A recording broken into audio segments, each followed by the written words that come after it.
Aggressive overtaking on undivided roads leads to serious accidents on Indian roads. This leads to head-on collisions with the oncoming vehicles.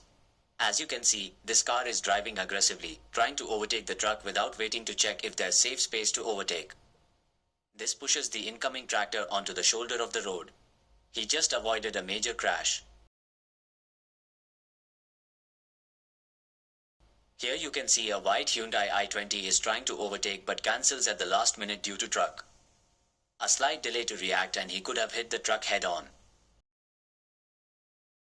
A Kia Carens also does the same along with the i20 and both of them try to overtake the truck on such a narrow strip.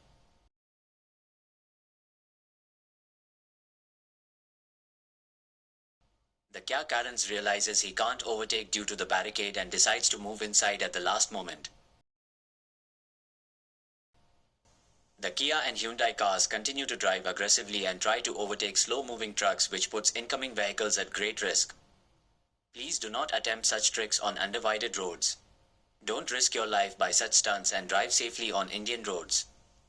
Please subscribe to Indian Car Owner to create road safety awareness and reduce accidents.